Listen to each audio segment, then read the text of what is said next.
Welcome to the Population Health Management Podcast, brought to you by Lightbeam Health Solutions. My name is Laurel Derr, and I will be your host for today's episode. Hello, everyone. Today we have Christine DiNoia with us again. A little bit of background on Christine. She is a registered nurse and is an advisor on our clinical transformation team here at Lightbeam. So welcome, Christine. Thanks, Laurel. It's great to be back. We're happy to have you again. And this October is Health Literacy Awareness Month, so we're going to be talking about that. Health literacy is such a critical topic when it comes to dealing with our patient populations. So first, I just wanted to get your knowledge for those who don't know. How do you define health literacy, and what does health literacy mean? Thanks, Laurel. So yes, health literacy is very important.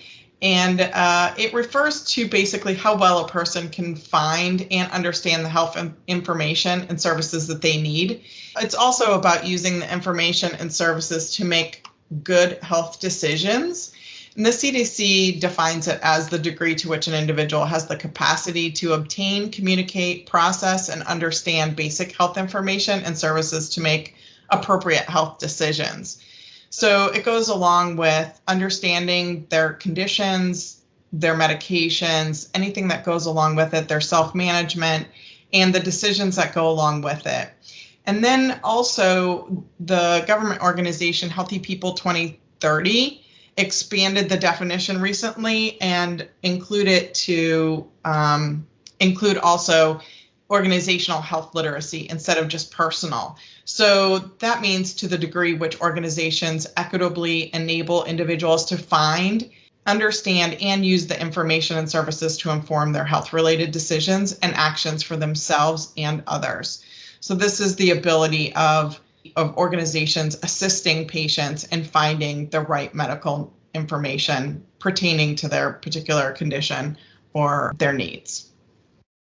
Perfect. So I know during October, we see a lot of stats around health literacy. Why would you say it's such a prevalent issue, and what are the impacts of health literacy?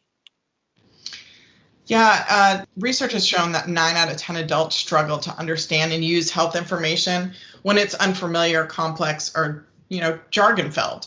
So the link between limited health literacy and poor health has been very well documented over the years, and lots of research has been published concluding that limited health literacy is negatively associated with the use of preventive services. So things like flu shots, mammograms, colonoscopies, those kind of things.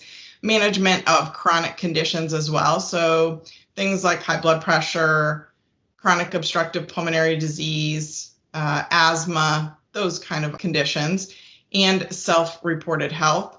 So researchers have found an association between limited health literacy and an increase in preventable hospital visits and admissions.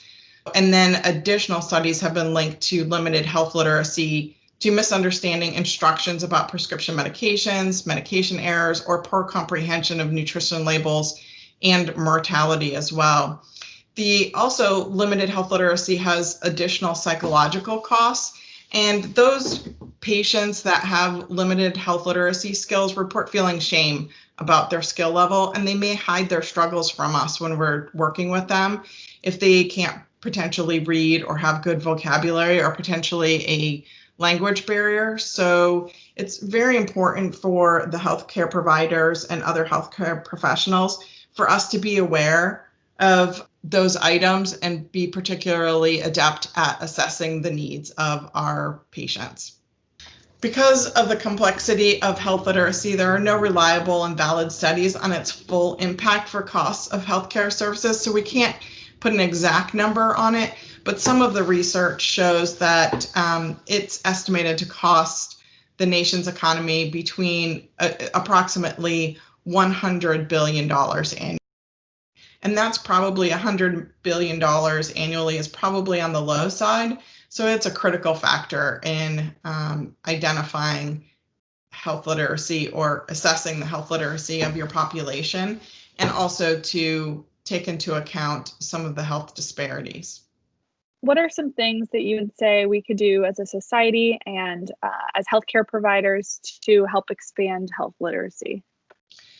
So some of the things that we could do is disseminate health and safety information that's accurate, accessible, and actionable. So make it easy, direct the patients to accurate websites, ones that are evidence-based, that kind of thing.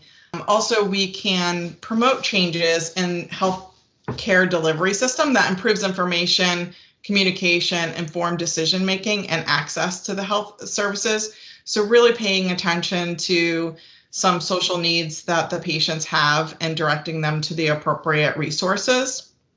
We can also include information that's developmentally appropriate. So starting when people are young, so from childcare all the way through college level would be appropriate to be adding this information. It seems some of the schools tend to miss while going through our formative years.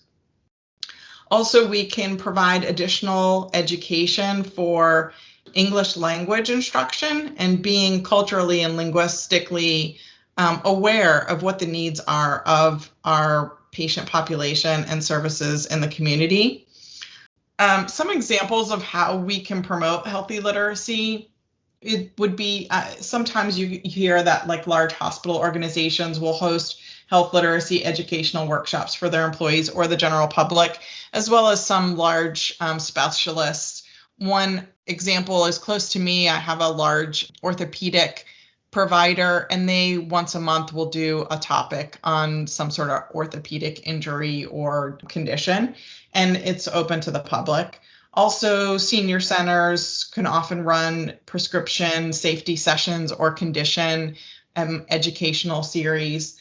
Those kind of things are certainly helpful. There's a ton more examples, but those are just a couple of examples. Perfect. Yeah, those are great things that we can do. How would you say our clients can use the Lightbeam platform to help foster health literacy in their patient populations? So a number of places that our system can be configured to add educational materials. First example would be we have the ability to add medication education tailored to the patient's need. We also can embed organization-approved educational links into the assessment documentation so they can be easily referenced or available to send to a patient. We can also customize the documentation of the questions to include in-office handouts or flyers that providers may use on a regular basis. We can also embed social determinants of health questionnaires and links to Aunt Bertha for identified social needs. And lastly, we have the ability to email, mail, and text reminders for open care gaps. So we have a number of ways, and you could use all of those or some of those, whatever is needed to meet your organizational initiatives. And if our listeners are interested in learning more about health literacy and health strategies, where would you suggest they go to find additional resources? So the CDC has some great resources, as well as Healthy People 2030 has a lot. There's also a healthliteracymonth.org is also a great example, but we'll make sure that we include all of those resources and a couple of extra in the information section of the podcast. Yep, absolutely. We'll provide those links below. And I just wanted to say, Christine, thank you so much for joining us today. You provided a lot of great information and a good starting place for people who are looking for more information on health literacy. Well, it's my pleasure as always, Laurel. Thank you.